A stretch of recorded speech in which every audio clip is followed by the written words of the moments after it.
In an effort to bring zero cost to consumer information to the general public, in that spirit, I would like to thank our sponsors for today. Our first sponsor for today is EvoScent. EvoScent is the signature luxury line of fragrances created by award-winning master and veteran perfumer Ramon Bejar in collaboration with EvoRich Group of Companies. The EvoScent collection of 8 bespoke, crafted and unisex fragrances called The Highest is now available on the EvoScent website for purchase at a price of $150. However, there's a limited time promotion going on, so use the code HEGYREX4 during checkout and you only have to pay a flat worldwide shipping fee of $25 instead of $150. Buy now using the link in the description below. And now back to the show. Thank you so much for being here with us today, Ms. Jessica Simoes. It's an absolute pleasure to have you. Thank you. Okay, so firstly, Miss, you're my former principal of St. Mary's, and this is something that I've always wondered since a very long time. And I can finally ask you this question. I'm in a position to ask you this question, and this is how I'd like to begin. How did you get to the point where you are today? Like, what was the starting point of your career, or the catalyst where you decided that I'm going to become an educator? Okay, how did I start? As an assistant to the class teacher, okay, in the primary section. It was hard work, sheer hard work for at least 30 years before I became the principal. And after that, another 10 years ago, I became the director. What was the catalyst for my being a teacher? Actually, I had just finished my graduation and was at a loss for what I had to do. I wasn't quite sure I was going to do anything at all, actually. My parents didn't really encourage me to work. They were quite happy that their girls would sit at home and not be the kind of independent woman I am today. So we had one of the principals that we know come home for dinner, my brother's principal, okay. And he told me that there was a vacancy in their school because a teacher was leaving to get married, and would I like to take that up for a short time, substitution. And I counted the days that I would work and earn this much money, and I was very happy to take it up, just so that I could go on an independent holiday in the summer. So I took it up with that thought in mind, not serious about really becoming a teacher. Well, then the rest is history. I loved the environment. I felt very good to be amongst children. I realized how I could be of some use to many little boys, children. At that time, it was a completely boys' school, and I realized how much they need people like me, because then I used to go very early to take class for these children who could not afford tuitions. In my breaks, I wouldn't go out to the staff room. I would hold these boys down to sitting with me. They must have hated me, okay. But later, many years later, about 3 years ago, I met one of them who himself is a principal now, okay, of a school in Thane belonging to the diocese, Pune diocese. And he came up to me and he said, I've never forgotten you. I feel that now I know that there's a God, So this is the reward that I feel I have worked so hard for all these years. So my life from where to I was to where I am was sheer hard work, 99% perspiration, 1% inspiration, and that 1% of maybe luck. But that luck favored me only because of the hard, intense hard work and commitment, and also the passion for teaching. So it's pretty evident, and I know myself personally, that you've had an incredibly illustrious career so far. In fact, you've been an educator for 41 years. Yes. Just that coming out of my mouth, 41, the amount of time that you have been educator Yes. for is just staggering. So right now, you are the principal of Wisdom World Wakad, and you are also the director of the Wisdom World schools, and right now they have two branches, one in Wakad and one in Hadapsar. Now, being an educator alone means dealing with so many different types of people and juggling so many different things. So, could you just give us a brief summary of what your day looks like and what goes behind the scenes into running such a large organization such as a school? Well, several years ago, it was a wonderful experience to be a principal. Okay, during Mrs. Matthews' time, even then she would have some problems, but now my job throughout the day entails troubleshooting. Okay, what I would love all the time is to do what I joined the profession for, is to be amongst children and teach. And I still teach class 10. I do teach English and commerce, and I fill in wherever need be. I only can't teach maths and the sciences, and of course Hindi and Marathi. But other than that, I've tried my hand at various subjects. So, well, constantly I'm doing that. My training of my teachers on the job, constantly, day to day, sometimes minute to minute. We don't get time sometimes to even take a break for lunch. I conduct meetings while I'm eating. May not look good, but that's the time that I would get to eat. So the day is busy. One really packs in 72 hours of work in 24 hours.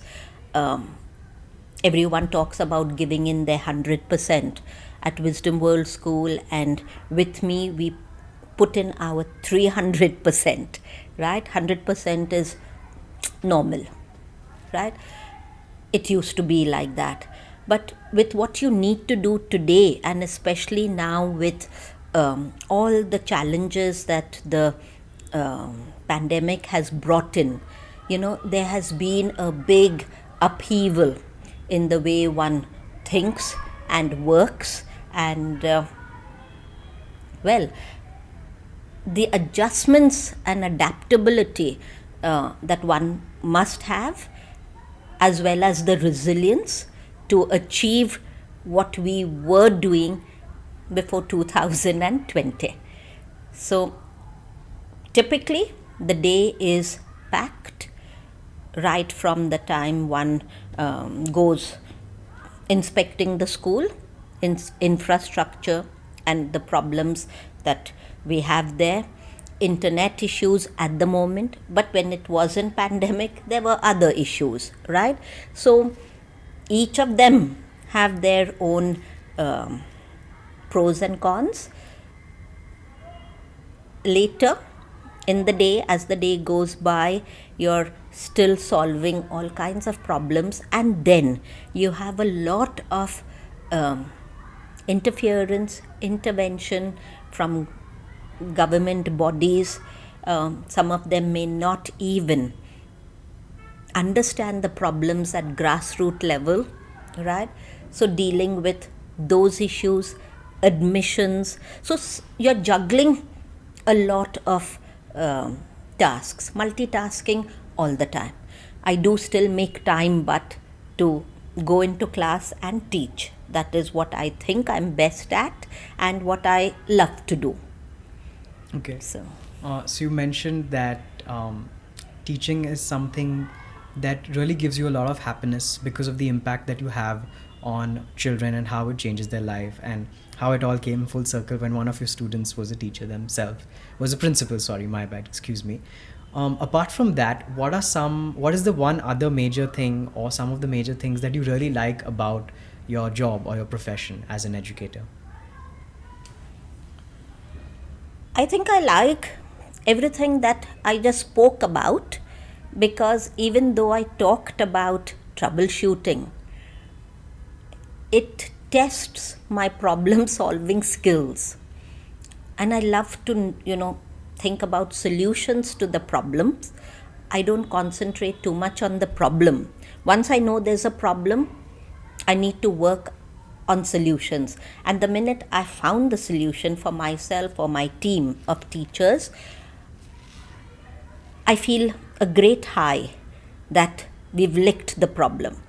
Till today, I mostly feel that 99% of our problems are solvable. That percent that cannot be solved by me, I just hand it over to God. Okay. Same question on the flip side. So obviously you deal with a lot of troubleshooting and you deal with a lot of people and a lot of departments on a daily basis. What are some of the things that you maybe don't enjoy so much, or to put it differently, you could change about what you do or the education industry or sector as a whole? One, political interference, okay, in whichever school I've been in the past,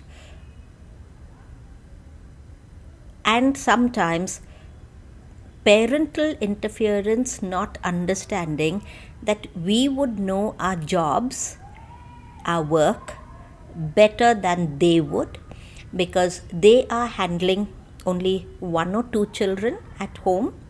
We are parents to thousands of children, right? They are parents to two children, and they tend to see everything from a very narrow perspective, their very own limited perspective, unlike us, where we have to look at the broader picture.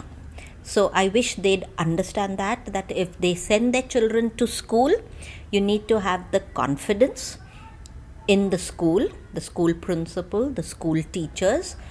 You're paying for this work, right?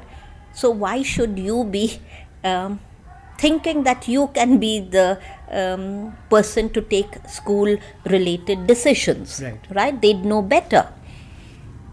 So okay, now you've had 4 decades of experience. In those 4 decades, where has the education industry or sector changed? If yes, if in your opinion has it changed, and how? And what do you think will be the future of the education industry or sector as a whole?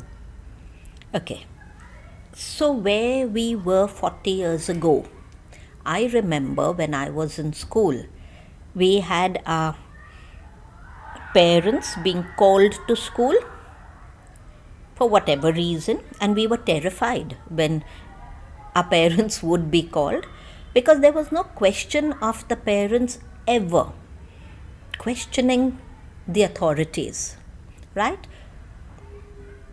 They trusted the authorities, and not only did they trust the authorities, there was no scope for argument. Okay, 40 years down the line, you must just see sometimes how parents talk to the teachers, which we will not tolerate in Wisdom World School. And while I've not had any really nasty experience with parents, I can understand how they are when I see what's happening with other schools.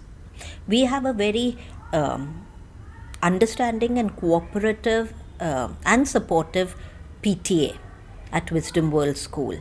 But I think that's also because, it's been a marvelous give and take from both sides.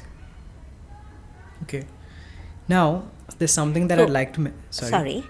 Yes, Sorry go ahead. to interrupt. You asked me where we were then, what is the change? Yes. That was one aspect. Right. The other aspect is the students themselves. Okay, where, and with online education, it's gone worse, where they don't understand that the value system and the parents here, that they don't understand that the value system should be the strongest thing that you're sending your children for, the qualities that they must imbibe, not the qualifications that they will get at the end of 10 years, 12 years, etc. See, you went to a good school. Academics you can get at home sitting, a tutor would come, etc. There are lots of other things that you would imbibe being in a good school. So these qualities are what our students must really aim for, the parents, and therefore they must support the school. So.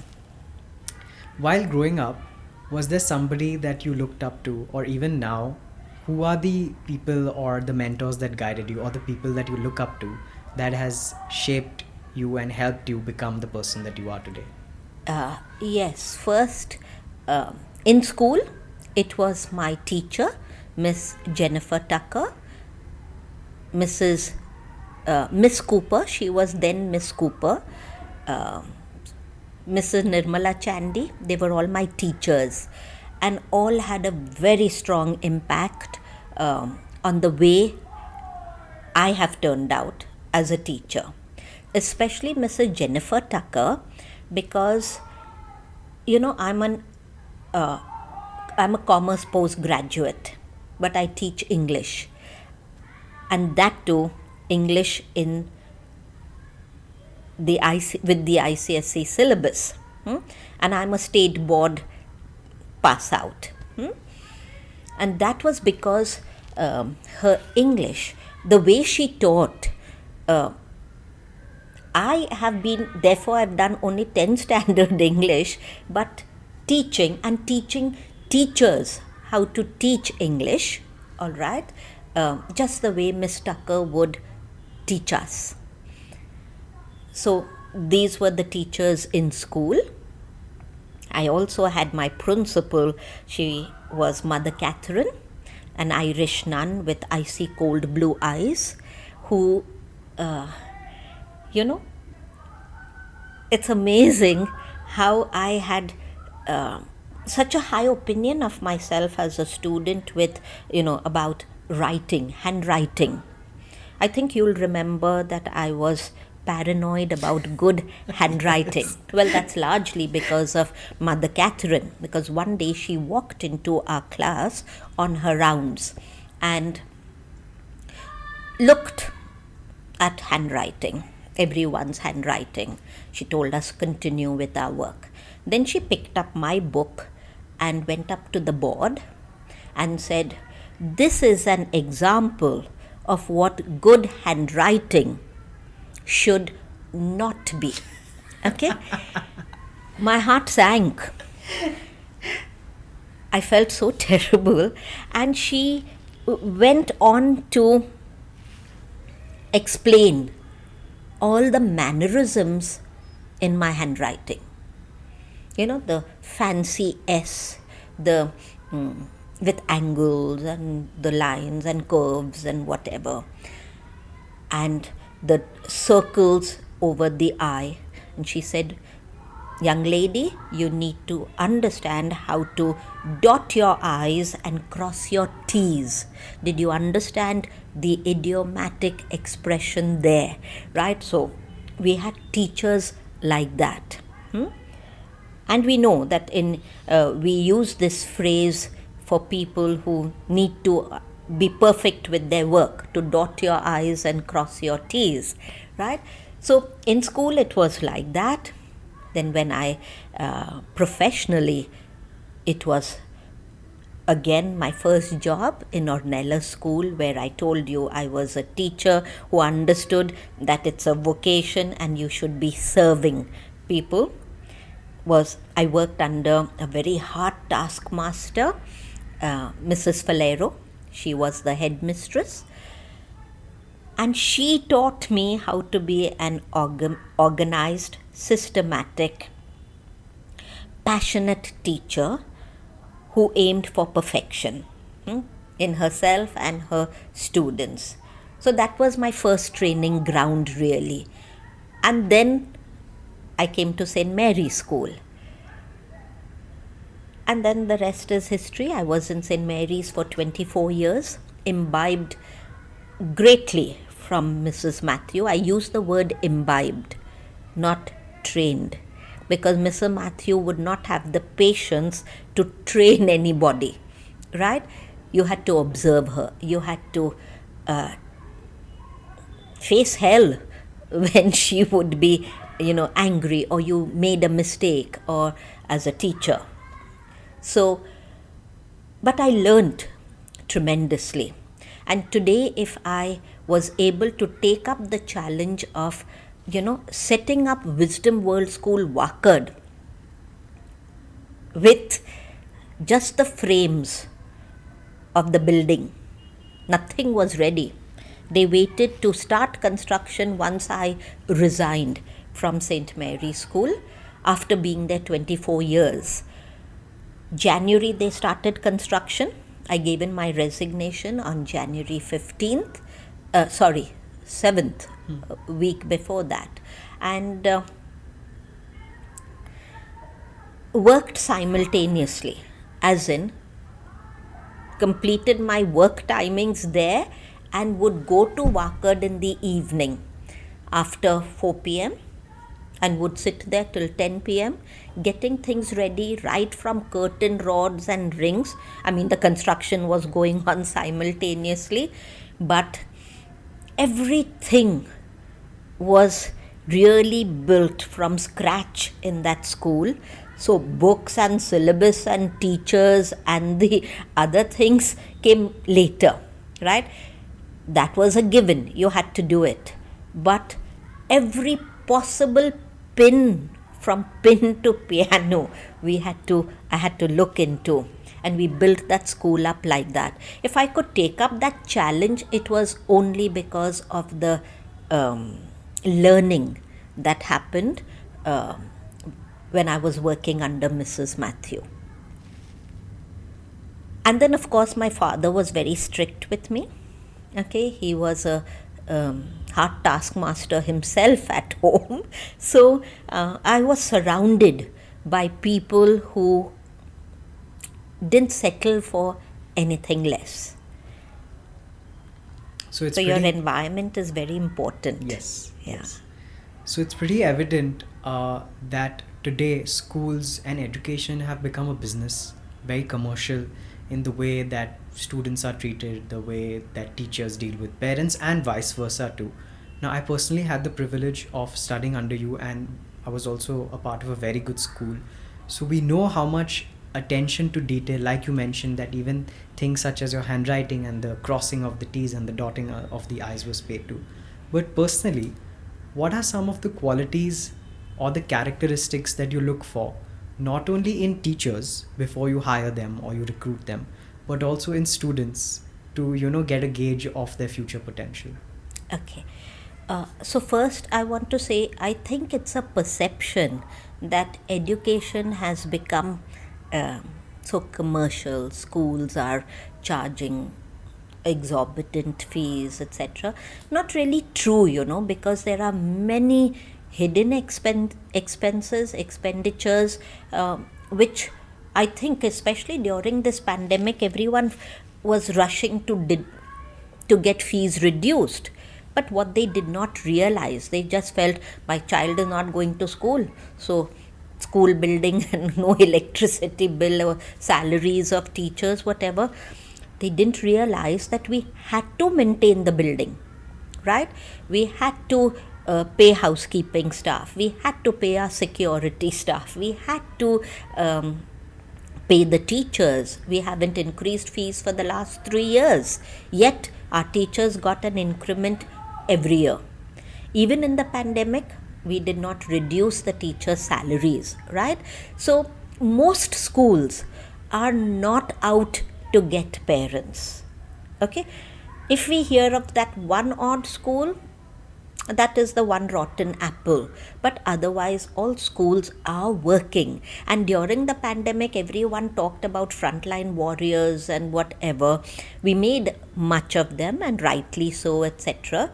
But it was the teachers and our schools that were keeping education going, keeping the youth occupied, keeping the sanity of parents while our online schooling was going on. So one, that's a perception, right? Sorry, I forgot what was the second part of your What question. are some of the qualities that you look for in teachers and students? In teachers and students. So first I'll tell you about the students. When the students come in to us, and I see the disappointment on every parent's face, okay, because here I am different from other schools, where at an admission process, the admission happens for pre-nursery, nursery, prep, mostly coming into class 1, or pre-nursery at age 3, at age 4 in nursery, and age 5 for prep, and age 6 for class 1, roughly,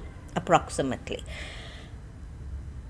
I wonder why I would ask a little child so many questions, regular kind of questions, because the child is going to only sound like a parrot, trained by the parents. Okay, you have to say this, you have to say that. 2, a child at that age is a law unto himself, right? He's coming to school to learn the process of socialization. 3, I'm a stranger, right? So they are very nervous. They won't talk. Some will talk, some won't. But that does not mean that the child who was unable to talk is not fit for my school. Now, I don't have the time to tell the parents all this. I would judge a child, that I should take this child into my school by actually judging my interaction with the parents. So while I ask the child to be present, the child is seated with the parents, and I will not ask the child any question, not even what is your name, etc., because someone who answers that what is your name is so basic, that is not the criteria, right? So my interaction with the parents is what I would look at, and their own educational qualifications, their own qualities that may come out. Through experience you may know when you're talking. Right now we've done it online, which is not the best way of judging.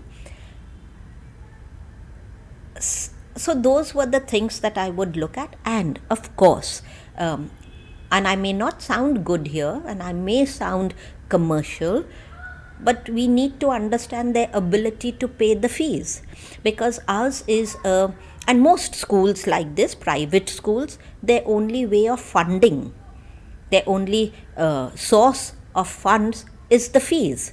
How would we run and give quality education with the kind of infrastructure, equipment, apparatus, etc., and the kind of teachers that we would appoint? So they come expensive, right?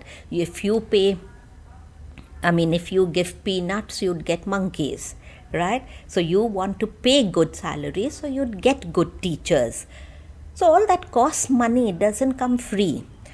But what you realize is parents don't mind taking their child out, spending thousands on an evening out at a restaurant.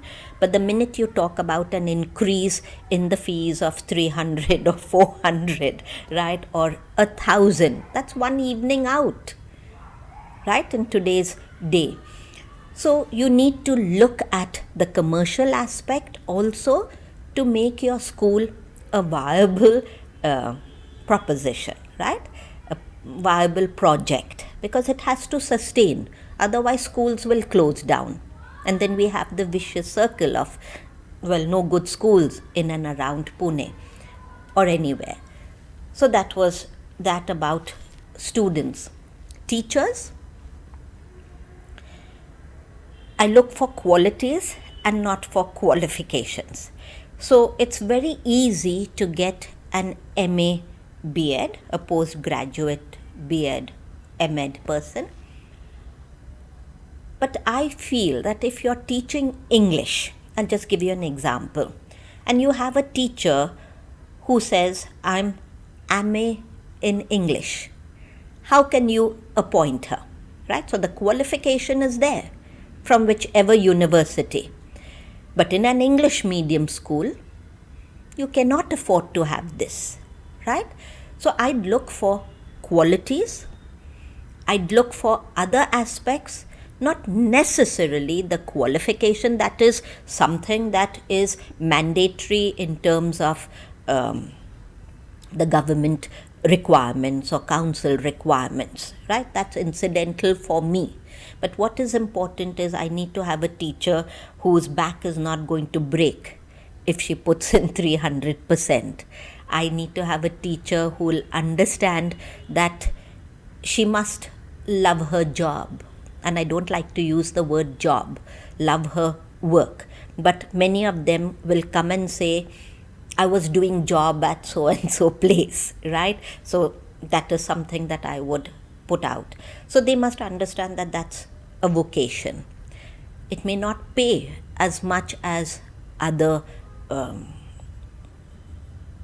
jobs, okay, or other fields. But the rewards are different, and everything cannot be equated in terms of money. And not that they are paid badly now. There was a time, yes, long ago. Also, we need teachers to understand, and many of them take up teaching not because they love it, okay? They take it up because, and many of them say so, that I will get to spend time with my children because there are so many holidays. So you come into this profession, this work, thinking about holidays, right? So I wouldn't like to appoint such teachers. Now that is like looking for a needle in a haystack. And so it's not like you get perfect teachers. We get all kinds of teachers. Some last with me, some don't. And those that do last with me grow with me and my institutions. Very well said. Now, usually on the show, I hate talking about COVID and anything pandemic related because it's oversaturated and there's not a single person on the planet that hasn't gone through the same thing that we have. But there is something that I must say that you mentioned, that you were one of the few schools that did not reduce, not only did you not reduce the salaries of the teachers, in fact, you even gave increments.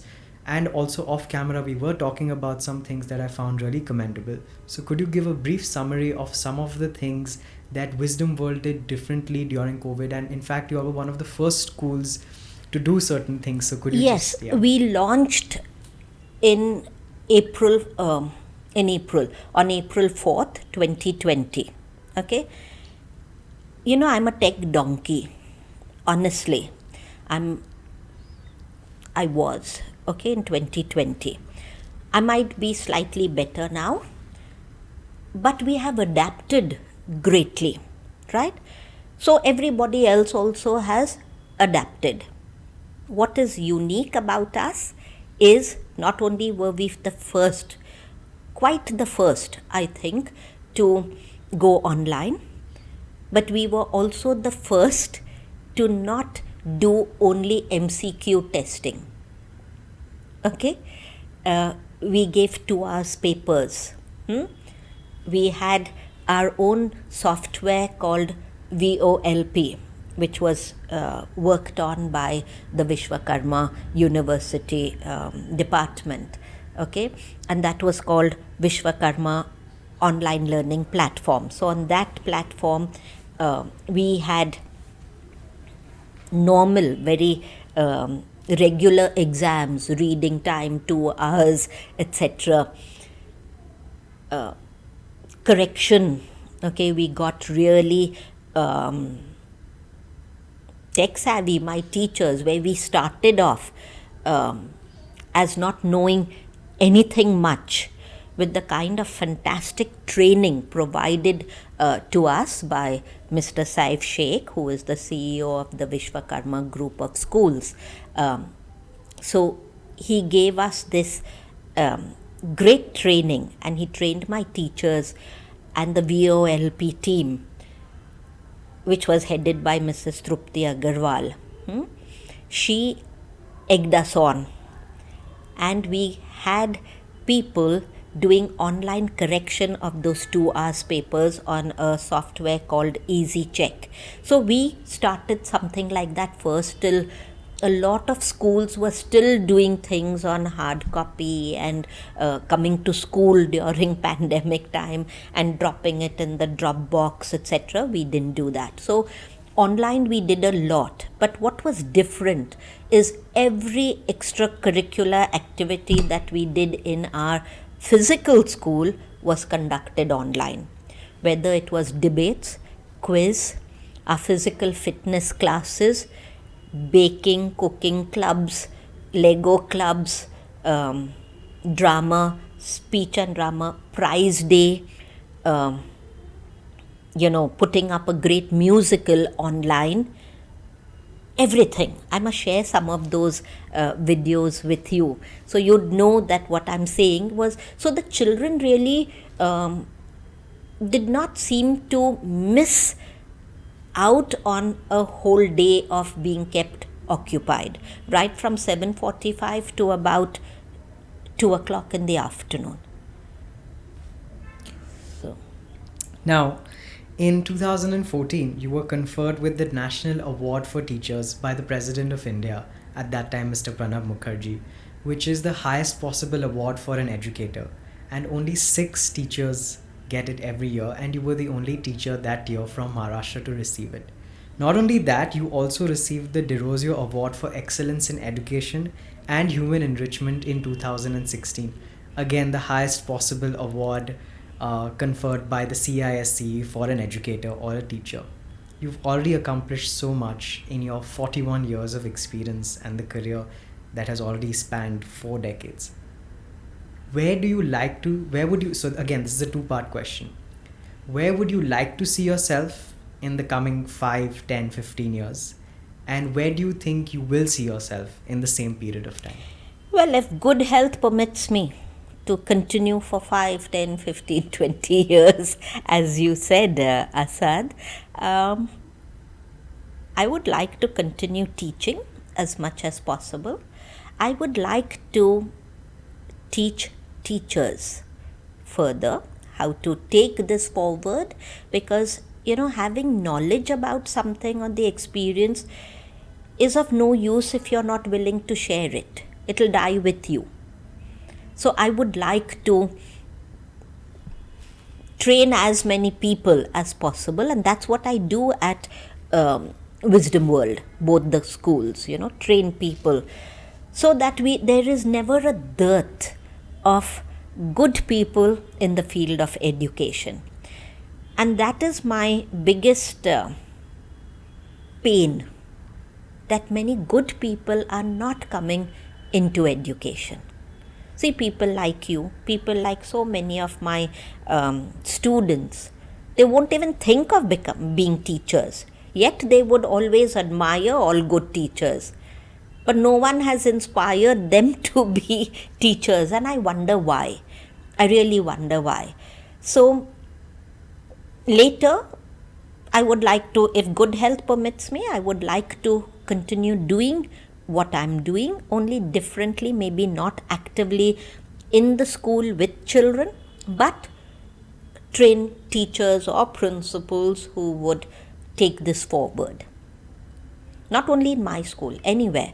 Because for me, it doesn't matter that people are not connected to my school. For example, I do a lot of honorary work with Mukul Madhav Vidyalaya in Ratnagiri.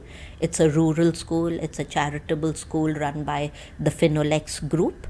So constantly I'm holding training programs with them. Before pandemic, I used to visit Ratnagiri regularly to share whatever we are doing at Wakad or Hadapsar with those teachers, with that institution. I think largely that might also be the reason why I got my awards. Okay, because there are many other principals here who would work the same way that I am in their institutions, but I think we are not taking this further to areas that need it, like in Ratnagiri. Now, I'd like to go back to the beginning a little bit. You mentioned that you became a teacher by chance. There was an opportunity that you came up, and you were happy with the amount of money that you were earning. Was there any other career that you had in mind before you decided that, okay, this is what I want to do? And again, this is a two-part question. If you were not an educator or a principal or a teacher today, what would Miss Simoes be doing? Okay, when I got into this by chance, I was only 20 years old.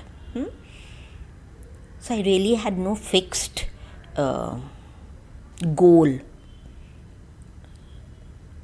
A confused young girl, actually. And like I said, my parents didn't really encourage me to, think of doing something, because I came from a home where they thought girls must, as soon as they get old enough, they must get married and go. So I really had no fixed goals as such. But as I got involved more and more with people like Mrs. Falero and Mrs. Matthew, I realized something that I had in me, and that was how to put up great plays and shows. And I learnt lots of things, right from backstage work or being in the sound pit or whatever. Now I enjoy directing our plays, all right, and I make time for that. Despite the very busy schedule that I have, I will still go for practices, I will still pick flaws, I work like that. So I would have loved, I know this sounds strange now, but I would have loved to, and it's too late because I am 61 years young, but still too late to get into anything films. But if I wasn't a teacher, I think now I'd like to do things like that, go behind the camera, right? So Prisha, that's a lovely thing that you've got into, What is it about filmmaking or, direction or plays that attracts you or that you're gravitated towards? Anything that holds my interest. But I don't like anything that moves slowly. I don't like anything that's very long. Okay? I feel you can tell a story in as few words as possible or on screen in as short a time, because now one doesn't have the patience to look at anything. However, I enjoy song and dance and color and humor and anything that would hold audience appeal. And that is where the shift has come in me as a teacher, where I have stopped being rigid. I used to be, maybe many, many years ago. Now not so. I mean, your show, it's called? Curious Candid Couch. Curious Candid Couch, all spelt with a K, right? And my first reaction was, I have to correct Asad and say, not K, why not C? Why did you choose K? And I questioned you about that, and you said because it sounds better, it has a better connect with younger people. And I realized that immediately, that you've got to change with the times, right? So I will still mark anyone down if I see the K in place of C. However, where you can let go, you should. And then I realize also you have to give the audience what they want, not what you think is right, at least when you're putting up a play. And so my plays in school are also very lively. You'd see the music and you'd see the dance and all that. At the same time, they all carry a very serious message. It's always some learning somewhere or the other, and I think that my students and my parents know. Okay. Now, this is something that I've been meaning to ask since a very long time. What are your thoughts on the current system of education, regardless of whether it's state board or ICSC, and the way that a child has to go to school every morning for 10 years of his life? Again, in your experience and opinion, are there any changes that should be made to this system? If yes, what are they? See, change is inevitable, should be. So you have to keep changing with the times. But there are certain basic values that we should not ever attempt to change. Like I told you, we need to be punctual, we need to be disciplined, we need to be organized, we need to be fair and just in our dealings with others, everything. So the school should bring about all these changes, okay, in a child, because when a child comes to school, he's king at home when he's small. I told you, it's the process of socializing that he has to learn when he comes here. Then he realizes he's not king. He has to live in a society, in a community. So all these things are very important. Environment. Not only when we talk about the green in the environment and so on, but environment means your entire community living, that aspect of it. So those things should never change. What has changed? You asked me what change has come about, right? You see, I think today's children have got things very easy. And I'm talking about maybe children of a particular class, not the children in the lower economic or weaker sections of society. But otherwise, children have got things so easy, too easy. And the parents tend to give in to children a great deal. Who rules the roost at home now is not the parent, it's the child. My time, there was no question of us ever even having a difference of opinion with my parents, with my father particularly, right? But now things have changed. So that aspect is good, that a child can express himself or herself well. What is not good is the rebellion, taking things for granted from their parents or from the teachers, and worst thing is children learn by example. So the home environment influences the child as much as the school environment. But you find a lot of times that when the parents speak badly about the school, you'll find the child turning not right, at the end of your 10 years in school or 12 years. So those things have changed. Okay. I'd like to state a quote by Albert Einstein, and he said, and please correct me if I'm wrong or if I'm misquoting, "You cannot judge a fish by its ability to climb a tree."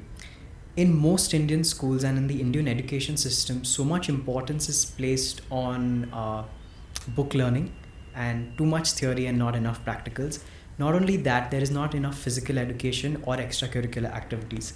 Fortunately, we were in a school, personally I can speak for myself, where there was a great importance on extracurricular activities, and I can say that for Wisdom World as well.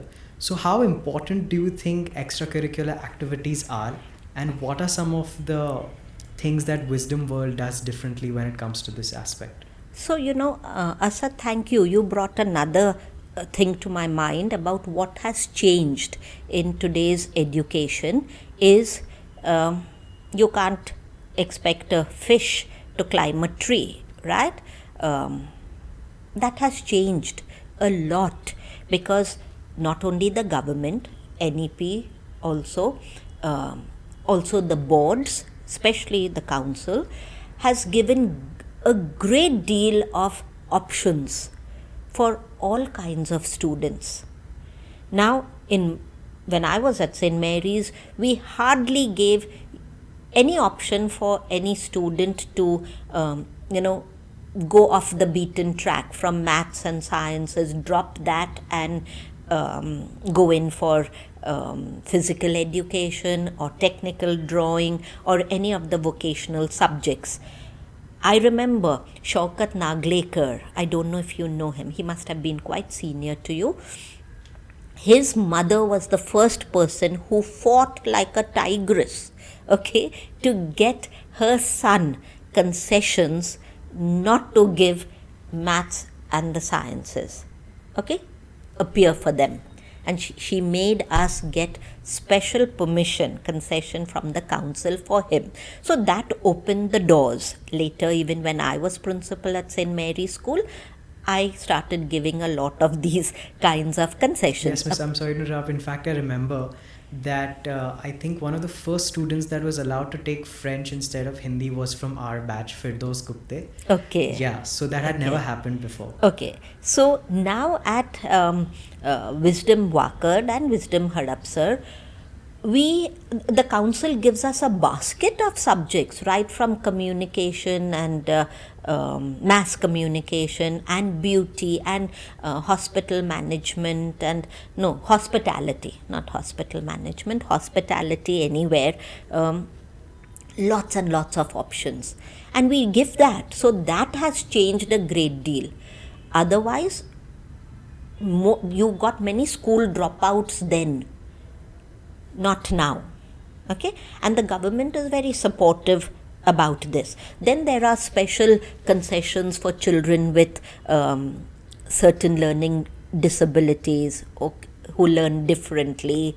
All that has changed a great deal.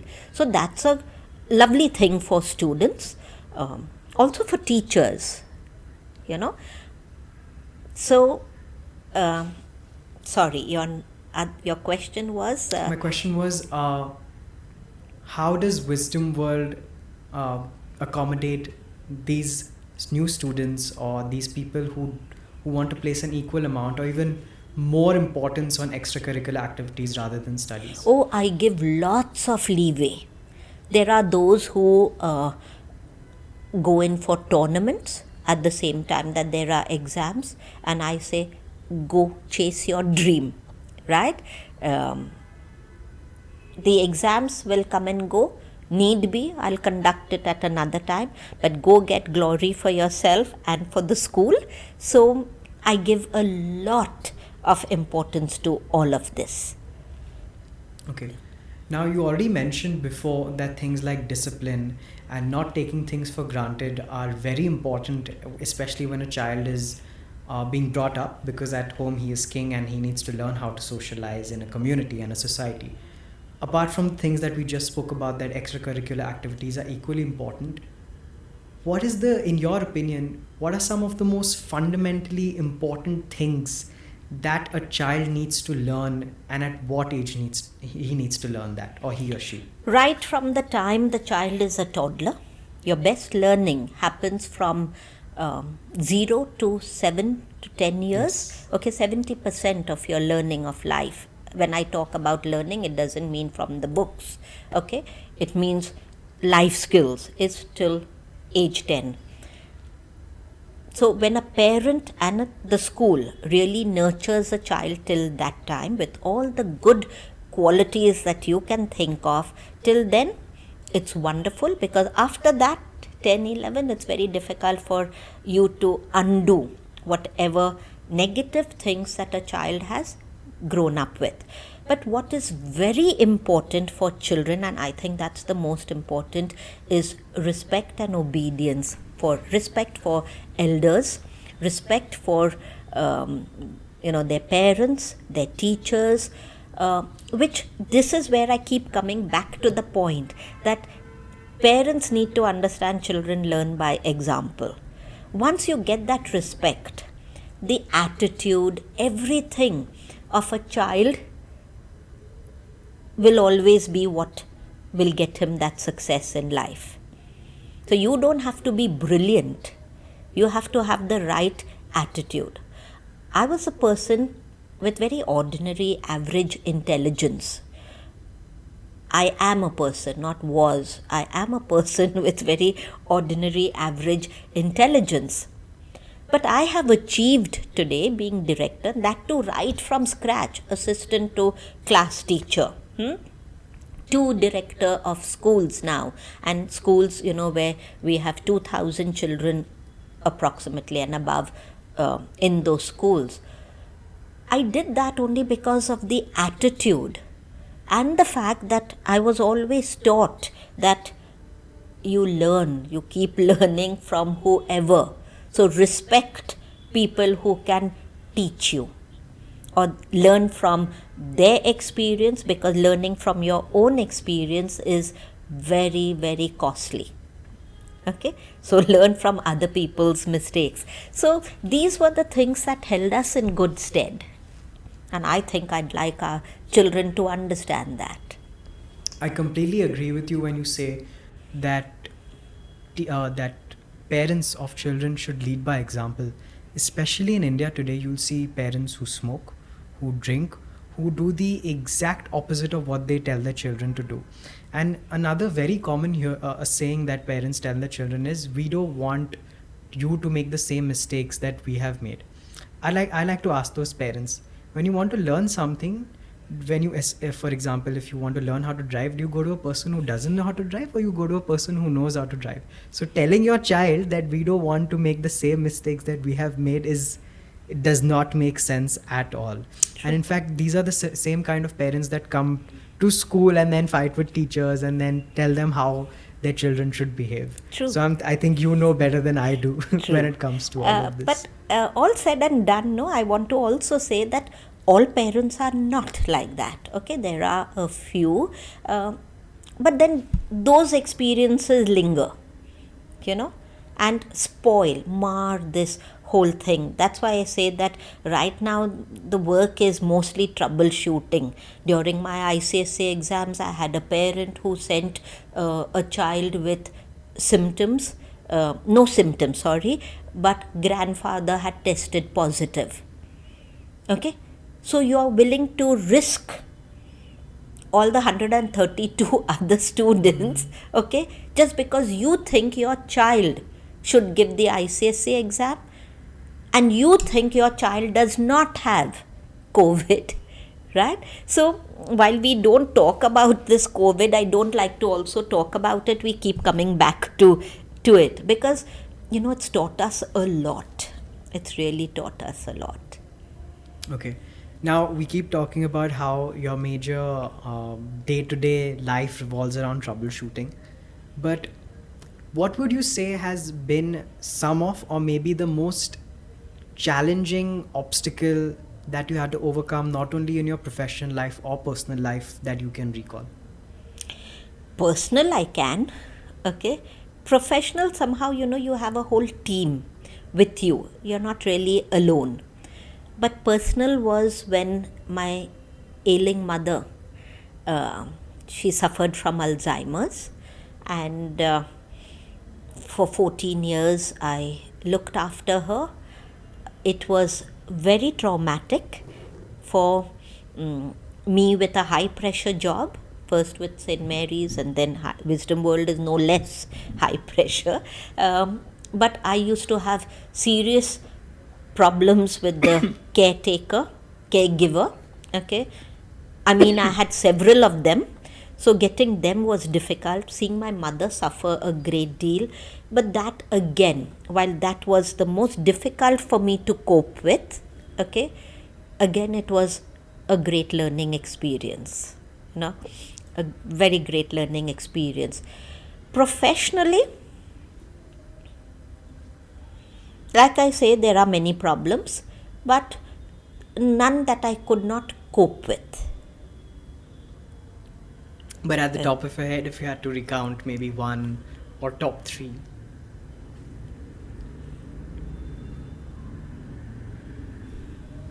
Top three, I won't. Top one. Professionally, I really can't think of. Okay, okay. When I took the decision of joining Wisdom World School, I was at the peak of my career, being principal of St. Mary's School, at that time the most renowned school of Pune, and then taking a step like I did to start something on my own, to start off on my own. And when I went to visit the site, every day the question would keep coming up to me, am I doing the right thing? Have I gone crazy? Okay, will I be able to pull this off? I've given up a very good position to start something like this, and in 11 years, Wisdom World School has made its mark in Pune city. We win inter-school debates, we win inter-school competitions, whether it's sports or any other extracurricular activity. So I'm very pleased. The results, last year before last, we topped Pune city, okay, competing with some of the best schools, older schools, 100 plus years, right? So those were great highs. But when I left at that time, I think that was one of the most major decisions of my life. Scariest, I won't say it was it wasn't a problem, right? Like my mother's illness was a major problem, but this was not. It was a challenge which I'm glad paid off, and I've never lived to regret the day. So that was, yes. I don't know why I didn't think of that earlier. Okay. Now, those who spend time with you, that know you personally, and even spend a little bit of time with you, know that you're an absolute workaholic.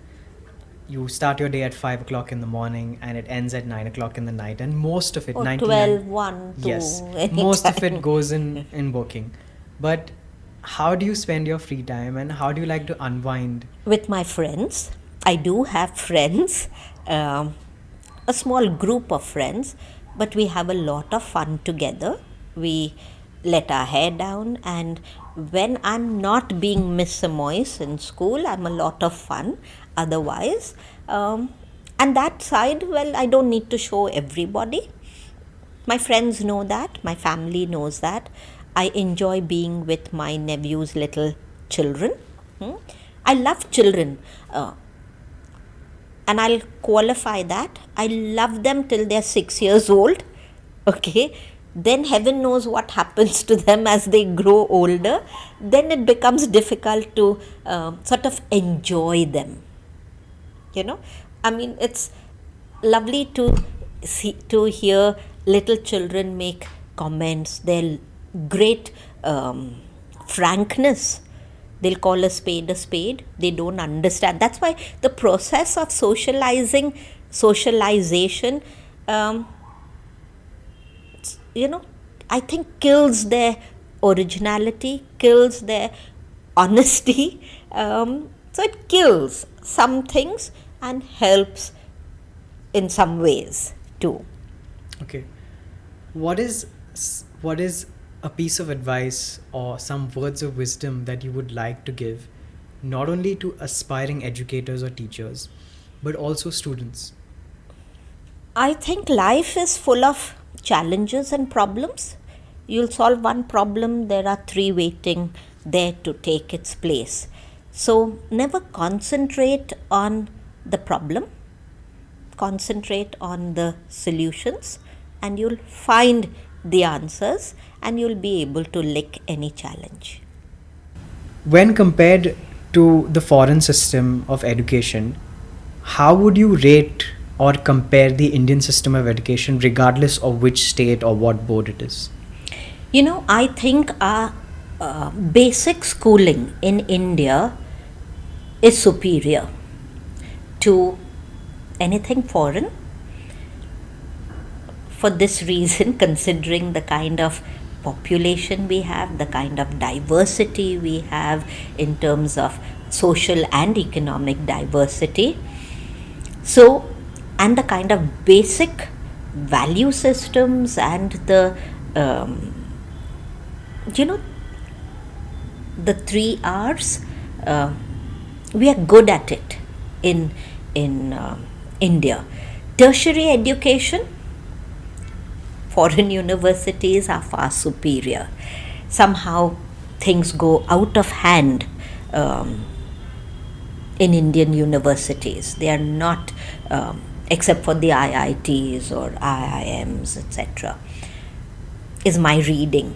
Okay, may not be right. The value systems that come from India, because I do believe all these things is what makes you human. Okay, the love, respect, the family feeling, etc. Someone once asked me, why don't you go abroad to teach, as in the US, etc. I'd not be able to deal with students who walk into class chewing gum and talk anyhow to teachers, etc. See, that's their way of life. That is not our way of life. So let's not even compare. Comparisons are odious, basically, right? I think we rate fine. I visited schools in Singapore, in East Africa, I think a school in England. So England is, and Singapore, they are very disciplined, like India. When I say disciplined, I don't mean you go in line, walk in line, this, that, etc. When I talk discipline, I talk about the attitude. I talk about respect for elders and your school and other things, right?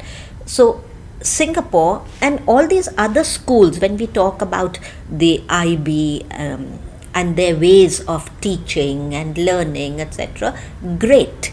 But that works with few numbers, very small numbers of students that you have, okay, in their classes, 20 and so on.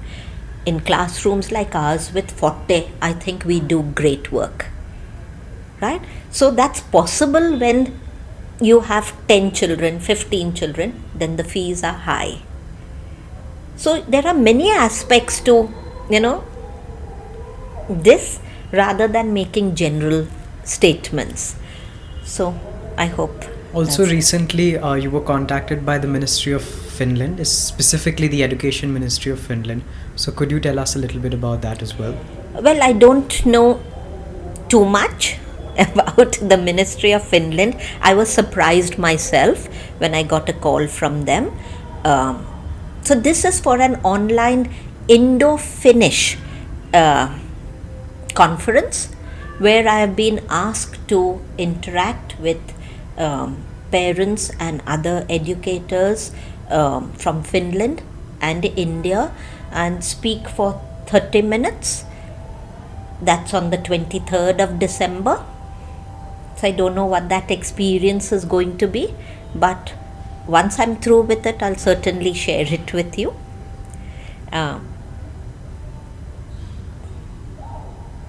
But Finland is where I think they are trying very good and new methods of teaching, learning. Because I keep saying learning. We as teachers tend to think we go into class, spell out a lesson, we've done great work, we have taught the lesson well, but we never spend enough time considering how much learning has happened. So that is something also that I work on with my teachers, about testing what kind of learning has happened. You've taught, but have the students learned? Okay, so I think with Finland, they're trying things like this. Again, their numbers are nothing compared to ours, and our problems in India are unique to us. See? Okay, now this is a personal question and I hope you don't mind, but you've made a conscious choice or decision to never get married. Firstly, why is that? And how do you think your life would have been different for the better or the worse, in your opinion or estimate? Okay, so never say never. Okay, but yes, it was a conscious decision. I don't know whether it was a decision, it just didn't happen because I don't really think I met my match, pun intended. Okay, but also one was just very busy working and loving everything I did, and I could not think of spending my time making tiffins for the rest of the family. I thought it was so much nicer to serve people in this way, be with children, do work that you want to do. And on a lighter note, I think I just felt that I don't like to see myself slaving for another family when my family looks after me so well. But many thoughts like that. And honestly, not that I have anything against marriage. It's wonderful if people find their match, and we wouldn't have had lovely children in our school if it wasn't for this great institution of marriage. But yes, I am very happy being single, and I don't think I have lost out on anything, but that's a personal opinion, Okay. And I never liked anyone asking me, when am I settling down? Because I never felt unsettled, So the question or the choice of words used to be extremely annoying. Okay, So- I have another question. Looking back at things in hindsight, is there anything that you would like to go back and do differently, or what advice would you give to your younger self? And do you have any regrets? No regrets at all. I've lived a good life. I want to live it the same way, and I've enjoyed every bit of it, and every part which was not enjoyable was a learning experience for me. Okay, do you have a bucket list? Yes, I have still to travel to many places that I wish to, because traveling just enhanced my knowledge, gave me greater experience of the world outside and so many lovely things. So I want to visit Mexico, Peru. I want to go back to East Africa.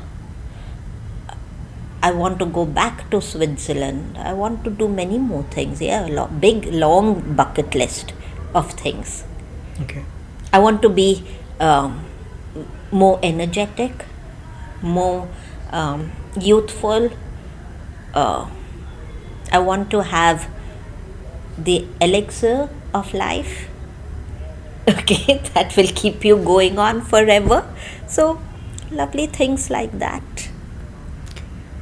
That's why they call it a wish list, because you can only keep wishing.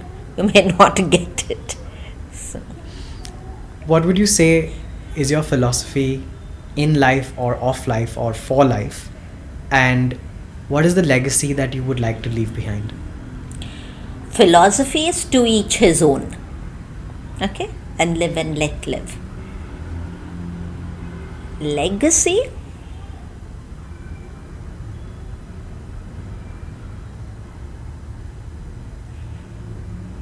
What do you think I could leave behind?